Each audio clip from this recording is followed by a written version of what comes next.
espera aí, você conhece essa música, certo? Todo mundo conhece. Mas deixa eu te contar uma coisa. Essa música famosa do Boney M não chega nem perto da loucura que foi a vida real desse cara. Porque a música fala de um cara que era amante da rainha, tinha um poder místico e foi difícil de matar. E olha, tudo isso é verdade. Mas a história real é tão mais insana que parece até roteiro de filme trash. Ele sobreviveu ao veneno suficiente para matar 5 homens. Levou 3 tiros a queima-roupa. Foi espancado com barras de ferro. E mesmo assim, continuou vivo. Mas a verdadeira história de Rasputin é muito mais perturbadora do que qualquer lenda. E o que descobrimos nos últimos anos vai fazer você questionar tudo que já ouviu sobre ele. Fique até o final porque eu vou revelar o documento secreto que mudou completamente a nossa compreensão sobre quem realmente matou Rasputin e por quê. Imagina você, um camponês analfabeto da Sibéria, sem dinheiro, sem educação formal, sem contatos, de repente controlando o destino do maior império da Terra. Parece impossível? Era o que todos pensavam. Grigori Rasputin nasceu em 1869, numa aldeia tão remota que nem aparecia nos mapas oficiais. Essa cidade era o tipo de lugar onde você nascia pobre e morria pobre, onde o inverno matava mais gente do que doenças, onde ninguém nunca sonhava em sair. Mas Rasputin era diferente. Aos 18 anos ele teve uma visão, ou pelo menos foi isso que ele contou. Disse que viu a Virgem Maria no meio de um campo, apontando para o horizonte. A partir daquele dia, largou tudo, a família, o trabalho, a vida que conhecia e começou a caminhar. Caminhou por anos, literalmente. Atravessou a Sibéria a pé. Visitou mosteiros escondidos nas montanhas. Dizem que chegou até Jerusalém. Em algum lugar dessa jornada, algo mudou nele. As pessoas que o encontravam ficavam diferentes. Havia algo nos olhos dele. Uma intensidade que fazia você se sentir nu, como se ele pudesse ler cada segredo que você escondia.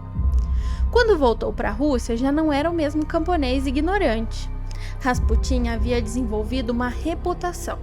Ele podia curar os doentes. Não com remédios ou cirurgias, mas apenas com as suas mãos e suas palavras. E aqui está o primeiro mistério que divide historiadores até hoje. Ele realmente tinha poderes de cura ou era só um charlatão muito convincente? Porque, vejam bem, as histórias são consistentes demais para serem apenas uma invenção. Dezenas de relatos de pessoas diferentes, em cidades diferentes, todos descrevendo a mesma coisa. Rasputin colocava as mãos sobre os doentes, olhava fundo nos olhos deles e os sintomas desapareciam. Em 1905, ele chegou a São Petersburgo, a capital do Império Russo. Uma metrópole sofisticada, cheia de aristocratas, intelectuais e políticos. O oposto absoluto de tudo que Rasputin conhecia. Mas a alta sociedade russa estava entediada. Rica, poderosa, mas espiritualmente vazia. Eles procuravam algo real, algo místico, algo que o dinheiro não podia comprar. E Rasputin era exatamente isso. E então aconteceu o evento que mudaria a história. O herdeiro do trono da Rússia estava morrendo, e Rasputin foi a única pessoa que conseguiu salvá-lo. Ou não. O czar Nicolau II e a czarina Alexandra tinham um problema terrível. Depois de 4 filhas, finalmente nasceu um menino, Alexei, o herdeiro do trono. Mas Alexei sofria de hemofilia, uma doença genética em que o sangue não coagula direito. Naquela época, isso foi uma sentença de morte. Qualquer queda, qualquer batida, qualquer sangramento interno podia matar o garoto. E não tinha cura. A czarina Alexandra estava desesperada. Ela havia consultado os melhores médicos da Europa. Nada funcionava. Ela rezava dia e noite. Alexei continuava sofrendo crises terríveis, gritando de dor, enquanto sangramentos internos inchavam suas articulações. Foi aí que ela foi apresentada a Rasputin. O que aconteceu naquele primeiro encontro é objeto de debate há mais de 100 anos. Mas uma coisa é certa: depois que Rasputin saiu do quarto, o príncipe parou de sangrar. Como? Há 3 teorias principais. Teoria 1: hipnose. Rasputin era um mestre em hipnose e conseguia acalmar Alexei de tal forma que sua pressão arterial baixava, reduzindo os sangramentos. Plausível? Talvez. Médicos modernos confirmam que o estresse agrava a hemofilia. Teoria 2: interrupção do tratamento. Os médicos estavam dando aspirina para Alexei, que afina o sangue e piora hemorragias. Rasputin os mandou parar. O garoto melhorou milagrosamente. Inteligente da parte dele? Com certeza. Teoria 3: pura sorte. As crises hemofílicas às vezes passam sozinhas. Rasputin teve sorte de estar lá quando isso aconteceu. Coincidência? Talvez, mas aconteceu várias vezes. A verdade? Provavelmente uma combinação das 3. Mas para Alexandra não importava. Seu filho estava vivo e Rasputin era o responsável. A partir desse momento, Rasputin teve acesso ilimitado à família imperial. Ele podia entrar no palácio a qualquer hora. Tinha conversas privadas com a czarina. Era consultado sobre decisões políticas importantes. Um camponês sujo que cheirava mal, que bebia demais e que tinha fama de pervertido, agora aconselhava os governantes. Que aqui está o que ninguém te contou. Rasputin não era apenas um conselheiro espiritual. Ele estava literalmente indicando ministros, influenciando decisões de guerra e mudando o curso da história russa. E o povo estava furioso. Vamos falar sobre o elefante na sala. Rasputin era um homem horrível. A reputação dele é legendária. Um monge louco, o demônio da Sibéria. Diziam que ele seduzia mulheres nobres dizendo que para se purificar do pecado, elas primeiro precisavam pecar com ele. Que organizava orgias religiosas, que estava drogado ou bêbado constantemente. E olha, acreditamos que muita coisa disso é verdade. Há cartas, testemunhos, relatórios da polícia secreta que seguia Rasputin dia e noite. Ele frequentava prostíbulos, bebia até cair. Era visto saindo de quartos de mulheres casadas de madrugada. Mas aqui está a reviravolta. Uma grande parte da reputação de Rasputin foi fabricada, propositalmente, por pessoas que queriam destruí-lo. Jornais publicavam histórias inventadas. Panfletos pornográficos circulavam com supostas aventuras de Rasputin, que nunca aconteceram. Caricaturas mostravam como demônio controlando marionetes imperiais. Por quê? Porque Rasputin representava tudo que a elite russa odiava. Era camponês num sistema que adorava a aristocracia. Era místico numa era que valorizava a ciência. Era poderoso sem ter nascido no poder. E o pior, ele tinha a audácia de não se curvar diante de ninguém. Mas tinha uma pessoa que realmente odiava Rasputin. E esse ódio nasceu de algo muito específico: inveja misturada com obsessão romântica. Félix Yusupov era um dos homens mais ricos da Rússia. Bonito, culto, casado com a sobrinha do czar. Ele tinha tudo, exceto uma coisa: relevância. E Rasputin, o camponês fedorento, tinha o que Félix mais desejava: atenção e respeito da família imperial. Félix começou a se aproximar de Rasputin, convidava-o para sua casa, oferecia vinhos caros e começou a planejar. Deixa eu fazer uma pergunta polêmica. E se Rasputin estivesse certo? E se ele realmente estivesse tentando salvar a Rússia? Porque olha só, Rasputin consistentemente avisou Nicolau II para não entrar na Primeira Guerra Mundial. Ele disse que seria um desastre, que milhões morreriam, que o império cairia. Estava completamente certo. Rasputin defendia reformas sociais, mais direitos para camponeses, paz com a Alemanha, políticas que, se implementadas, talvez tivessem evitado a Revolução Russa. Ele era perfeito? Absolutamente não. Era um santo? De jeito nenhum. Mas era um monstro que pintaram? Essa é a verdadeira questão. 16 de dezembro de 1916, a noite mais bizarra da história russa. O que aconteceu naquela noite desafia explicação até hoje. Félix Yusupov convidou Rasputin para seu palácio. Disse que sua esposa estava doente e precisava de cura. Rasputin, apesar de todos os avisos que havia recebido, aceitou. Segundo Félix, o plano era simples: envenenar Rasputin com cianeto.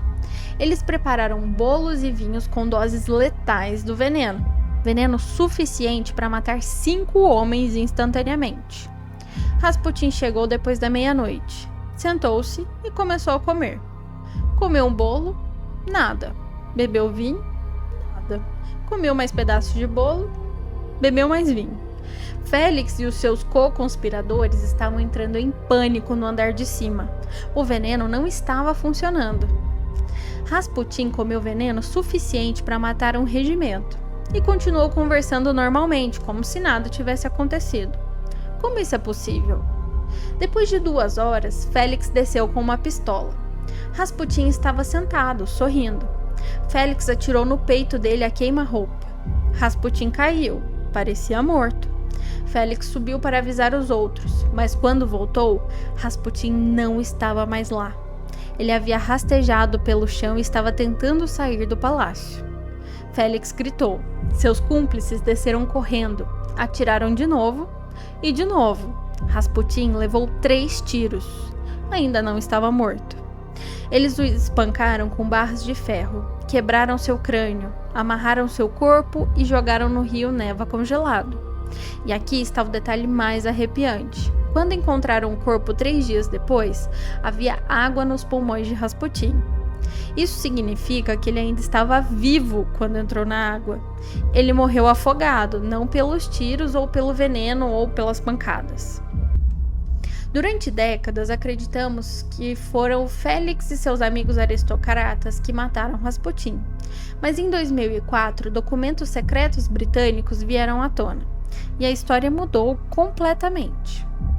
Um historiador britânico chamado Andrew Cook encontrou evidências de que havia um outro atirador naquela noite, um agente britânico. Por quê? Porque a Inglaterra estava em guerra com a Alemanha e Rasputin estava pressionando o czar para fazer paz com os alemães.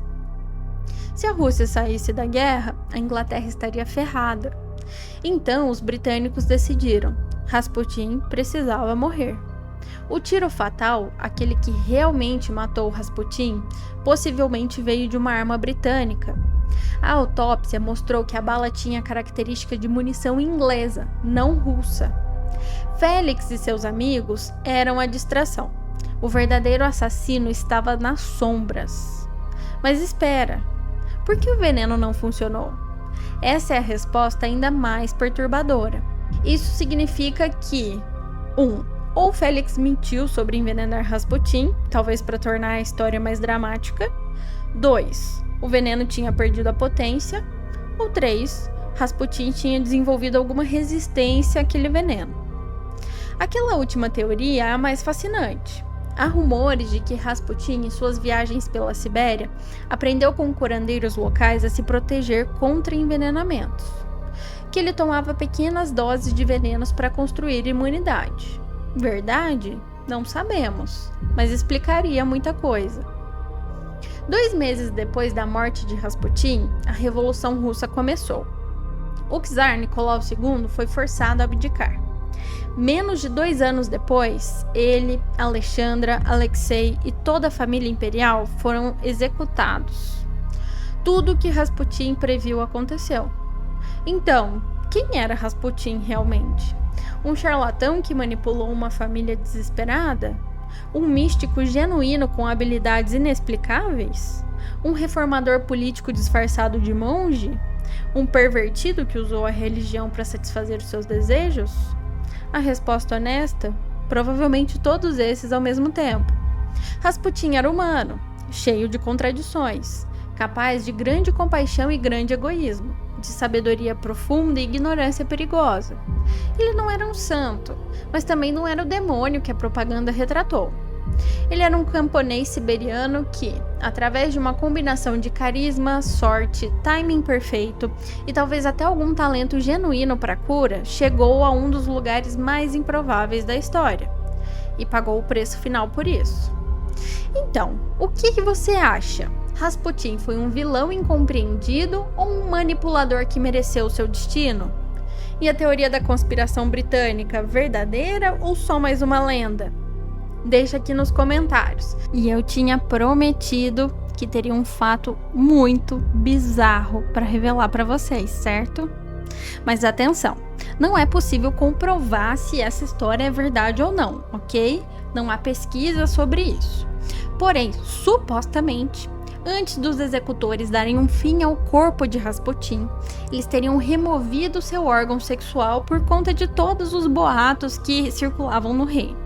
Aparentemente, o seu órgão sexual está preservado no Museu do Sexo e Erotismo em São Petersburgo. Te vejo no próximo vídeo. Até lá!